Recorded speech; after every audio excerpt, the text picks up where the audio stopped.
मैं आपको इमाम साहब संबोधित कर सकता हूँ? जी जी जी जी जी। इमाम साहब ये बताइए जिहाद क्या है? इसमें बताइए महिलाओं के लिए क्या प्रावधान है इस्लाम धर्म में? महिलाओं के लिए देखिए सबसे बड़ा प्रावधान तो ये है, बहुत कीमती चीज है, उसको छुपा करके रखा जाए। ट्रिपल तलाक पे क्या ट्रिपल तलाक देखिए, ट्रिपल तलाक जो है ना ये क्या है? आसान भाषा में समझाइए। आसान भाषा में मैं आपके धर्म के बारे में नहीं जानता हूँ, गुस्ताखी चाहता हूँ सवाल करने के लिए, क्योंकि समाज में इस तरीके के सवाल तैर रहे हैं तो हमारा फर्ज बनता है मीडिया के आपसे इसके बारे में जानकारी लिया जाए।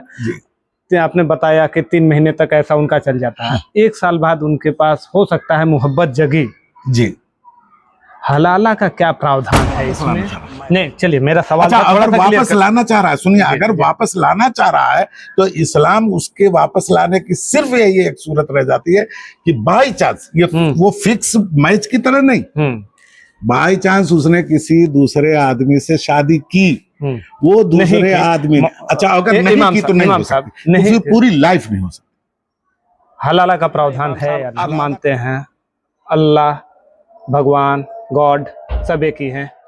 किसी धर्म या किसी समाज के बारे में जानना है या उस पर बात करना है तो पहले उसके बारे में जानना बहुत ज़रूरी होता है। और जानेंगे कैसे? जब उनके ज्ञाताओं के पास जाएंगे जो उनके बारे में अच्छे से जानते हैं, जिनको उनके बारे में जानकारी है, जब उनसे बात करेंगे तो उनसे समझेंगे तो पता चलेगा कि इस चीज़ों में जब हम बात कर रहे हैं समाज में या कोई भी उंगली उठा रहे हैं किसी समाज के ऊपर तो क्या वो सही है या गलत है। अक्सर समाज में देखा जाता है एक धर्म खास करके मुसलमान समाज को कई बार टारगेट किया जाता है, या इस तरीके से बोल सकते हैं कि उन पे लगातार इस तरीके से लांछन लगाए जाते हैं कि आपका धर्म इस तरीके का ज्ञान देता है, इस तरीके की चीज़ें करता है। उन्हीं सारी चीज़ों को जो सोशल मीडिया पे आज के दिन में तैर रही हैं, पब्लिक डोमेन में है सवाल, वही सब सवाल लेके आज हम मौलवी जी के पास आए हैं। इनसे जानने की कोशिश करेंगे क्या सारी चीज़ें जो आज के डेट पे समाज के हिसाब से जो चल रही हैं कितना सही है। एक सवाल तो ये है, पहले आपका परिचय आप दे दीजिए, फिर इसके बाद आप ये आपके तमाम व्यूअर्स को और आपको मेरी तरफ से आदाब सलाम।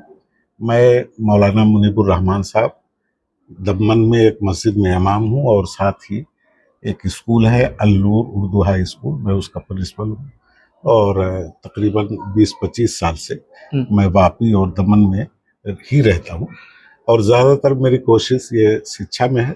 बहरहाल आपका आना हमारे लिए बहुत ही शुभ है और आपके आमद पर मैं आपका शुक्रिया अदा करता हूँ। अब आप अगर कुछ पूछना चाहते हैं मुझसे तो बिल्कुल आप सवाल कीजिए। जी जी जी, मैं बिल्कुल समाज के विषय कुछ सवाल लेकर आया हूँ जो आजकल सोशल मीडिया के थ्रू आम जनता में तैर रही हैं, लोग आपस में बातचीत भी करते हैं। तो एक सवाल तो ये होता है कि भाई खास करके मुस्लिम समाज में दिखाया जाता है कि कट्टरता खास करके आपके समाज में सिखाया जाता है, क्या ये कितना सही है और नहीं सही है तो क्या है इसमें? आप देखिए, सबसे पहली बात तो ये है कि इस्लाम में ये सिखाया गया, हमारे प्रोफेट हजरत मोहम्मद मुस्तफ़ा सल्लल्लाहु अलैहि वसल्लम ने फरमाया कि अगर उस वक्त तक तुम मोमिन नहीं हो सकते, उस वक्त तक तुम मुसलमान नहीं हो सकते जब तक तुम अपने लिए जो चीज़ पसंद करते हो वही चीज़ें दूसरे के लिए भी पसंद रखो। यानी अगर तुम एक रोटी खाते हो तो दूसरा भी एक रोटी खाए। अगर तुम्हारे साथ अन्याय हुआ है तो दूसरे के साथ अन्याय नहीं होना चाहिए। अगर तुम अपने आप को अच्छे कपड़े में रख रहे हो तो दूसरों को भी अच्छे कपड़े में रखो। दूसरों के साथ अन्याय हो रहा है तो उसके सामने तुम खड़े हो जाओ और उस अन्याय को दूर करो, इंसानियत का सबक सिखाओ। इंसानियत से बढ़ करके दुनिया में कोई चीज़ नहीं। ये पैगाम लोगों को दो कि हर आदमी एक ही माँ बाप से पैदा हुआ है, एक ही माँ बाप से पैदा हुआ है। पूरी दुनिया में जितने इंसान हैं एक दूसरे के भाई हैं और भाइयों के आपस के जो हुकूक है उन हुकूक को अदा करने के लिए इस्लाम क्या करता है? पाबंद बनाता है हर मुसलमान। और अगर उसकी पाबंदी नहीं करता तो कहता कि इसका ईमान कमजोर है। उसके पड़ोसी का ख्याल रखना है। सफर कर रहा है तो सफर में जो उसके साथ बैठा है, जो उस कंपार्टमेंट में है, जिस बोगी में वो बैठा है, वो पूरे के पूरे उसके पड़ोसी है। वो उनसे उसके इंसानी भाई है। यानी हर हर कदम पर उसको ये ख्याल रखना है कि अल्लाह के जो बंदे हैं ये सब के सब मेरे भाई हैं, और अपने लिए जो मुझे पसंद करना है वो इन सब के लिए पसंद। चलिए मैं आपको इमाम साहब संबोधित कर सकता हूँ। जी जी जी जी जी। इमाम साहब ये बताइए जिहाद क्या है फिर इसमें? जिहाद देखिए, जिहाद ये हमारे आका हजरत मोहम्मद मुस्तफ़ा सल्लल्लाहु अलैहि वसल्लम ने जो जिहाद बताया, जिहाद का जो लफ्ज है उसके माना है कोशिश करना, प्रयास करना। और एक प्रयास, ये तो एक आंतरिक प्रयास है। एक आंतरिक प्रयास क्या है कि अपने मन से नफरत, लालच, बुरी चीजें, इन चीजों को अपने दिल से दूर करना, अच्छा व्यवहार करना। एक तो सबसे बड़ा जो जिहाद, सबसे बड़ी जो कोशिश है वो ये है। जिहाद की का जो लफ्जी माना होता है, मीनिंग जो होता है, वो कोशिश करना। तो पहला जो जिहाद है वो जो हमारे नबी ने बताया वो ये कि आप अपनी आत्मा को शुद्ध करो। अब आपके अंदर जो खराबियां हैं उन खराबियों से पहले लड़ो, इसको कहा गया है जिहाद। और दूसरा जिहाद ये है कि जहां भी हमारे किसी भी इंसानी भाई के साथ कोई अन्याय हो रहा हो, वहां तुम न्याय के लिए खड़े हो जाओ। किस तरीके का न्याय, और किस तरह का न्याय थोड़ा सा समझा के बताएंगे? जैसे मिसाल के तौर पर समाज में कोई भी मजलूम है, कोई भी उसके साथ जुल्म हो रहा है। समाज में आपने देखा होगा कि कोई बड़ा किसी गरीब, किसी छोटे आदमी के साथ जुल्म करता होगा, उसके खिलाफ कोई गवाही देने नहीं जाता, उस बड़े आदमी के खिलाफ। इस्लाम कहता है तुमको गवाही देना पड़ेगा। इस्लाम ये कहता है कि तुमको उसके सामने खड़ा होना चाहिए। अगर तुम खड़े होने की ताकत नहीं रख रहे हो तो कम से कम जुबान से बोलो कि भाई ये चीज अच्छी नहीं है। वो नहीं बोल सकते हो तो कम से कम दिल से उसको बुरा समझो कि ये चीज अच्छी नहीं, ये चीज अच्छी नहीं है, हम तुमसे बाइकाट। जिहाद यही सिखाता है। यही है जिहाद, यही है जिहाद कि एक गरीब है, वो भूखा मर रहा है, जा करके तुम अपना मत खाओ, उसको खिला दो। जिहाद यह है कि एक कोई समाज है वो इलिटरेसी का शिकार है, अशिक्षा है, उसमें आप दौड़ करके जाओ और कोशिश करो उन लोगों को तालीम दो। यानी जहां भी अन्याय हो रहा हो वहां न्याय के लिए खड़ा होना, ये जिहाद है। अच्छा। लेकिन ये जिहाद जो है ना, ये दूसरे नंबर का, पहले नंबर का जिहाद जो हमारे नबी ने बताया कि वो अपने अंदर की जो आत्मा है उस आत्मा से लड़ो। अगर उसमें बुराइयां हैं उन बुराइयों को पहले खत्म करो। और जो पूरी दुनिया में जो ये हो रहा है, ये जिहाद इस्लाम का जिहाद नहीं है। जो दूसरे ये जो बहुत सारी चीजें जिसको मैं नहीं कहना चाहता, मैं एक इमाम हूँ, लेकिन ये देखिए जिहाद का मैंने आपको डेफिनेशन जो परिभाषा जो उसकी है वो यही है कि अपनी आत्मा को बुरी चीजों से पाक करो, ये सबसे बड़ा जिहाद है। इसी तरह कहीं भी अन्याय हो रहा हो, आप न्याय के लिए वहां प्रयास करेंगे तो वो जिहाद है। चाहे वो गरीबी के खिलाफ हो, चाहे किसी के जुल्म के खिलाफ हो, चाहे वो किसी मजलूम के ऊपर जुल्म हो रहा हो, वहां गवाही देना, ये सारी चीजें इस्लाम ने फर्ज किया कि किसी के साथ भी अन्याय हो, कहीं भी अन्याय हो, आपको जितनी ताकत है वहां खड़े होकर के उसको न्याय देना। अच्छा इमाम साहब, मैं एक चीज और जानना चाहता हूँ। जो गैर मुस्लिम है, जिहाद के तौर पे देखा जाता है कि उनको भी धर्म परिवर्तन की तरफ लेके जाया जाता है, क्या ये जिहाद के अंदर आता है? बिल्कुल भी नहीं आता, बिल्कुल भी नहीं आता। जिहाद का मतलब पूरी इंसानियत में से किसी भी, पूरी इंसानियत को इस्लाम और मुसलमान एक परिवार मानता है, पूरी इंसानियत को भाई भाई समझता है। और कुरान शरीफ क्या कहता है? ला इकराह फिद्दीन, दीन में किसी भी तरह की कोई जबरदस्ती नहीं है। और पहली जितनी भी लड़ाइयां लड़ी गई, आपको जो हिस्ट्री में मिलती है वो या तो डिफेंस में है या इसलिए कि लोगों पर अन्याय हो रहा है। महिलाओं के लिए, इस्लाम के लिए, इस्लाम के यानी इस्लाम, ये जो आप मजहबी युद्ध अगर आप कहेंगे संत युद्ध, तो ये संत युद्ध नहीं है। ये सिर्फ यह है कि कहीं भी अन्याय हो, आप उस अन्याय के खिलाफ खड़े हो। अच्छा इमाम साहब, ये बताइए महिलाओं के लिए क्या प्रावधान है इस्लाम धर्म में? महिलाओं के लिए देखिए सबसे बड़ा प्रावधान तो ये है कि इनको ये कहा गया, अगर माँ है तो कहा गया कि इसके पाँव के नीचे जन्नत है, बहन है उसका बहुत बड़ा हक है, बेटी है उसका बहुत बड़ा हक है। यहाँ तक हक है कि अगर बाप की मिल्कियत है, बाप की जो प्रॉपर्टी है, उस प्रॉपर्टी में अगर बच्चों को बाप दे रहा है, लड़कों को दे रहा है और लड़कियों को नहीं दे रहा है, तो इस्लाम में यह है कि अल्लाह के यहाँ मरने के बाद उसको जवाब देना पड़ेगा।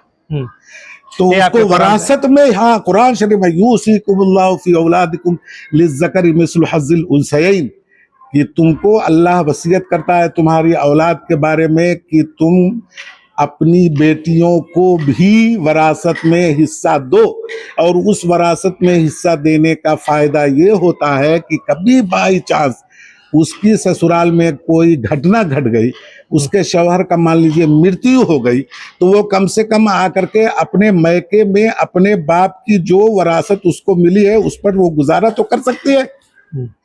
एक तो वरासत उसको देता है, दूसरा नंबर कि उसको पूरी तरह से शिक्षा की इजाजत इस्लाम देता है।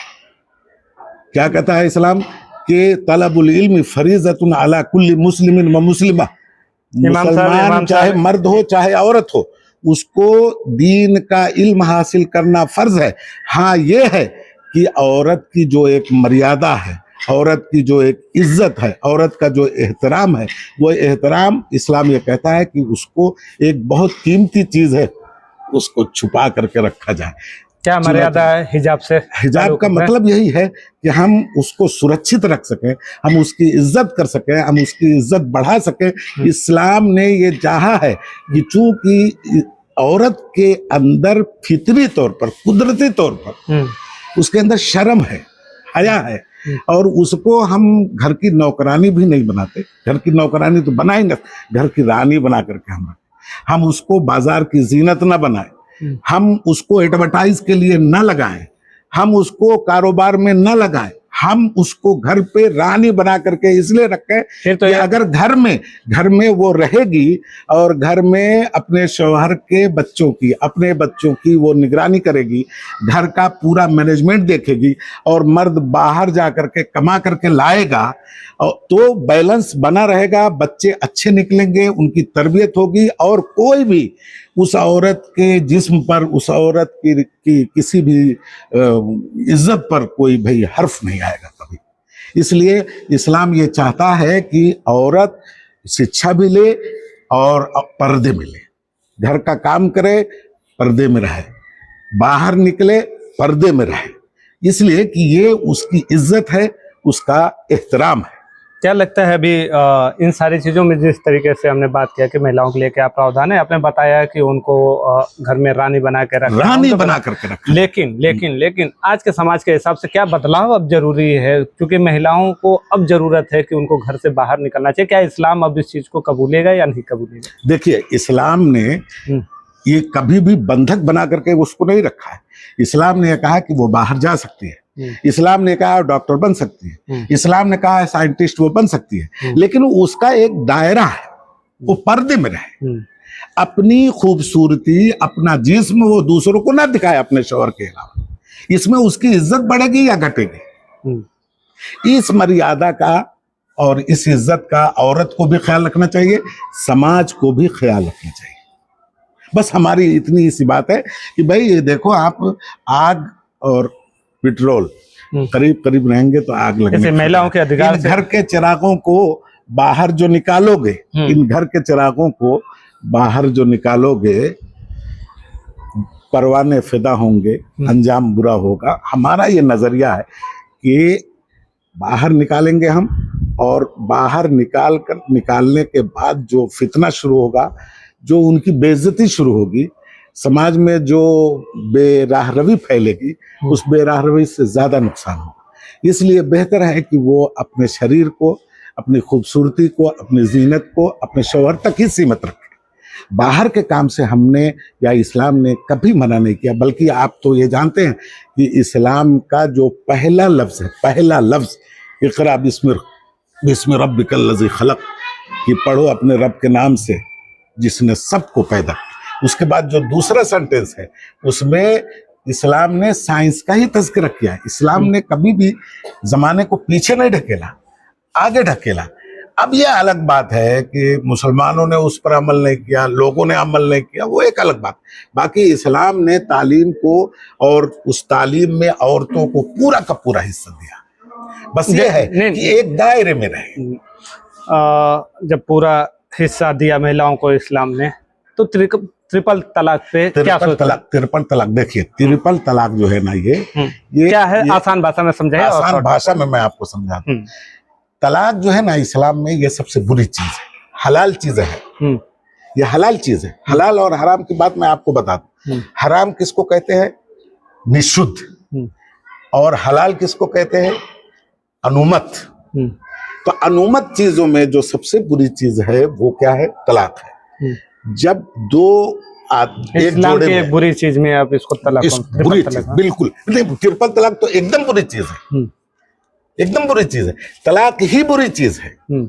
और इस्लाम ने ये कहा है कि जब मियाँ बीवी में कुछ झगड़ा हो जाए तो सबसे पहला काम ये है कि बीवी के घर वालों की तरफ से, मर्द के घर वालों की तरफ से आ करके उस मामले को सुलझाएं।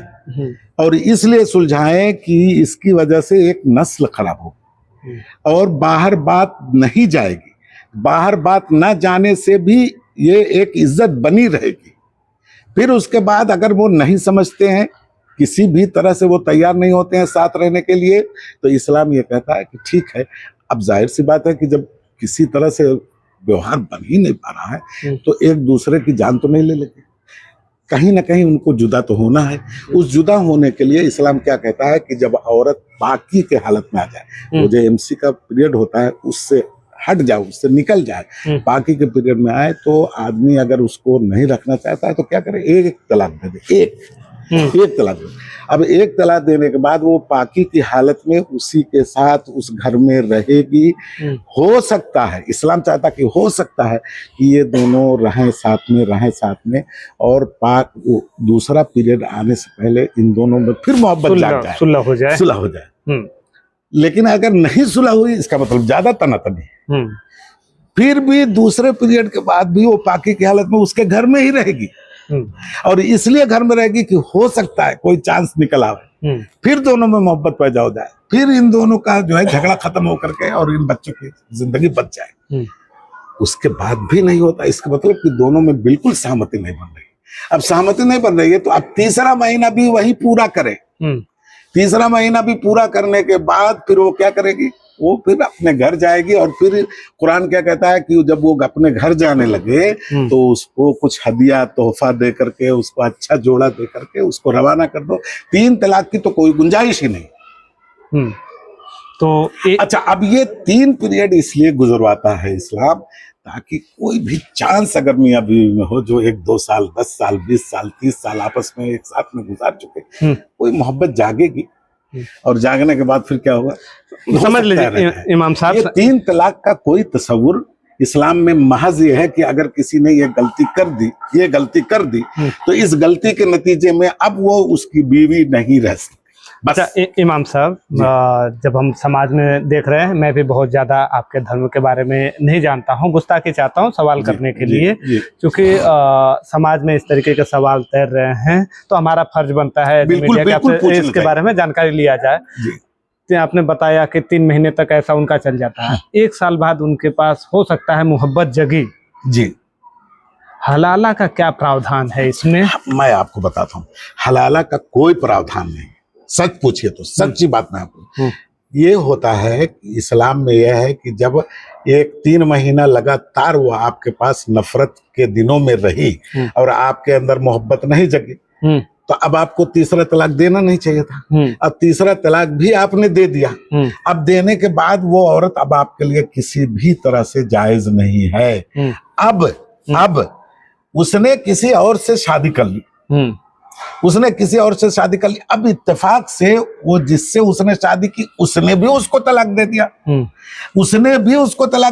अब ये अपने पहले वाले शौहर से बाई चांस अगर शादी करना चाहे तो वो कर सकती है। ये हलाला वगैरह जो है ना, ये समझ से भी बाहर है और कोई भी इसकी हिमायत नहीं करता। क्या दुनिया में कहीं ऐसा देश हो, आज के डेट में देखा जाए तो बहुत सारे दुनिया में इस्लामिक कंट्री हैं जहाँ पे प्रावधान चल रहा ये होगा? बिल्कुल बिल्कुल सही नहीं, हाँ? बिल्कुल सही नहीं। इस्लाम इसकी इजाजत नहीं। इस्लाम का इजाजत ये देता है कि एक आदमी ने अगर अपनी बीवी को 3 तलाक दे दिया, 3 महीना लगातार अपने घर पे रख करके भी उसको मोहब्बत अपनी बीवी से नहीं जागी, इसका मतलब वो बहुत ज्यादा उससे नफरत कर रहा है। बहुत ज्यादा नफरत करने के बाद बहुत ज्यादा गलत काम कर दिया उसने, 3 तलाक। अब फिर उसको वापस क्यों लाना चाह रहा है वो?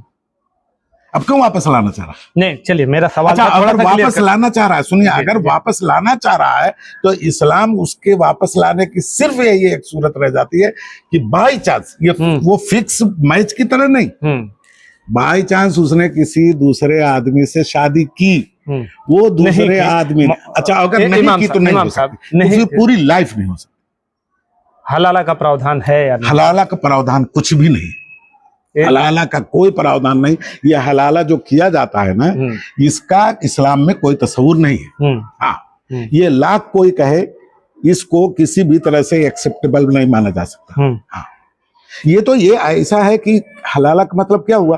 बाई चांस किसी से उसने निकाह किया, बाई चांस उसने फिर तलाक दे दिया, फिर वो वो पहले शौहर के पास फिर वो आना चाहती है निकाह के जरिए, तो हो सकता है। अच्छा, सवाल तो बहुत ज्यादा रहेंगे, हो सकता है हम अगले पार्ट में करें। 1-2 सवाल छोटे छोटे जी रहेंगे। जी जी जी बोलिए। 5 बार नमाज क्यों पढ़ा जाता है? 5 बार नमाज हम इसलिए पढ़ते हैं कि ये हम अपने परवरदिगार को, जिसको हम एक अकेला है, जिसको किसी ने पैदा नहीं किया, जो किसी से पैदा नहीं हुआ, उसके बराबर कोई नहीं है, हम उसकी इबादत और उसके सामने सर टेक करके ये अहद करने जाते हैं कि हम तेरी ही इबादत करेंगे, और यहाँ मस्जिद से निकलने के बाद हम जो कुछ भी करेंगे, जो भी हमारी एक्टिविटीज होगी, वो तेरे हुक्म के मुताबिक रहेगी। बिजनेस करेंगे, झूठ नहीं बोलेंगे उसमें, बाहर जाएंगे किसी को तकलीफ नहीं देंगे, मस्जिद से बाहर निकलेंगे किसी गरीब को देखेंगे भूखा उसको खिला देंगे, किसी को देखेंगे परेशान उसको उठा लेंगे, कोई काम भी करेंगे वो सिर्फ और सिर्फ तेरे हुक्म के मुताबिक करेंगे। ये हम अहद करने जाते हैं मस्जिद में, ये हम उसकी पूजा भी करते हैं, और उस पूजे में हम क्या करने जाते हैं कि ये वादा करने जाते हैं उससे, वो प्रॉमिस करने जाते हैं कि अल्लाह यहाँ से हम निकलेंगे भी ना, तो जो हमारी एक्टिविटीज है, जो बाहर जो कुछ भी हमारी काम है, जो काम होगा वो हम सिर्फ और सिर्फ तेरे हुक्म के मुताबिक करेंगे। क्या है परवरदिगार का हुक्म? क्या है अगर गैर मुस्लिम को क्या मुस्लिम बनाया जाना परवरदिगार का हुक्म है? सुनिए सुनिए, गैर मुस्लिम को मुस्लिम बनाया जाना एकदम साफ कुरान में क्या कहा गया? ला इकराह फिद्दीन, दीन में किसी भी तरह की कोई जबरदस्ती नहीं है। कोई किसी से डिमांड ये नहीं कर सकता कि आप मेरे मजहब में आ जाइए। आप कुरान पढ़िए, हदीस पढ़िए, दूसरों की मजहबी किताबें पढ़िए, आपको समझ में आए कबूल कीजिए, नहीं समझ में आता है अल्लाह उसका मालिक है। किसी को किसी पर कोई भी तरह की जबरदस्ती करने का हक ही नहीं। अब अगर इस तरह से करता है तो ये गुनाह है। इस्लाम में इसको बहुत बड़ा गुनाह, बहुत बड़ा जुर्म माना जाता है। अब सवाल पब्लिक के बीच से आएंगे। ये इंटरव्यू में आपका जब चलाऊंगा पब्लिक में जाएगा, पब्लिक और सवाल करेगी, लेकिन एक चीज मैं इमाम साहब आपसे जानना चाहूंगा, इसके बाद सवालों का सिलसिला खत्म होगा। अगले पार्ट के लिए हम तैयारी जरूर करेंगे, जब पब्लिक से सवाल जब आएंगे तो तैयारी करेंगे। जी जी जी जी। क्या इमाम साहब आप मानते हैं अल्लाह, भगवान, गॉड सब एक ही हैं? देखिए, एक बात मैं आपको कह देता हूँ, अल्लाह की जो डिफिनेशन हमारे यहाँ है वो यही है कि कुरान शरीफ में है, अल्हम्दुलिल्लाह रब्बिल आलमीन, तमाम तारीफ उस अल्लाह के लिए है, उस परवरदिगार के लिए है, उस गॉड के लिए है कि जो तमाम कायनात का, तमाम आलम का, तमाम दुनियाओं का, जाहिर सी बात है यही एक दुनिया नहीं है, ऐसी न जाने कितनी दुनिया। ये दुनिया भी एक बीच में एक लटका हुआ स्टार है जो किसी दूसरे स्टार की कशिश से अपना बीच में लटका हो। इसे न जाने कितनी दुनिया है। उन तमाम दुनियाओं का मालिक एक ही है, और वो मालिक ऐसा है कि उसको किसी ने पैदा नहीं किया, न वो किसी से पैदा हुआ, उसके बराबर कोई नहीं है, और हम उसी की पूजा करते हैं, उसी की इबादत करते हैं, और वही उसी का तस्वुर जो हमारे भाई हिंदू भाई वही उसी को कहते हैं ईश्वर, उसी को ईसाई और यहूदी भाई उसी को कहते हैं गॉड, उसी को हम कहते हैं अल्लाह। ये अल्लाह को मानने में, ईश्वर को मानने में, गॉड को मानने में सब भाई भाई है। उसके आगे जाकर के लोगों की राहें अलग अलग होती है। लेकिन इस मामले में जब सब के सब लोग मानते हैं कि अल्लाह एक है, अल्लाह एक है, ईश्वर एक है, ईश्वर का कोई आकार नहीं, सारे लोग मानते हैं, तो वही चीज हम मानते हैं। लेकिन हमारा मामला यह है कि हम किसी और को चाहे वो इंसान हो, चाहे फरिश्ता हो, चाहे वो कोई और जीवी हो, या कोई और भी कोई चीज हो, हम अल्लाह का प्रतिनिधित्व किसी को नहीं मानते। ठीक है इमाम साहब, बहुत बहुत धन्यवाद, आपने हमारे सवालों का जवाब दिया। हमने पब्लिक के बीच से सवाल उठाए थे, उम्मीद करते हैं पब्लिक को अपने सवालों का जवाब तो जरूर मिल गया है, लेकिन कुछ सवाल जो रह गए, सवालों का लिस्ट तो काफी लंबा है। इसे हम प्रॉपर तरीके से एक पॉडकास्ट में आपसे बात करेंगे और कुछ जनता से सवाल भी उठाने की कोशिश करेंगे। जब ये वीडियो समाज में जा रही है, समाज इस चीज को समझने की कोशिश जरूर करेंगे, और कुछ सवाल जो आपके मन में रह गए वो हमें कमेंट करके जरूर बताइए। मैं था मनोज चौहान और आप देख रहे थे सालासर न्यूज़। पीछे से कैमरे के पीछे से सहयोग कर रहे थे विनय प्रजापति।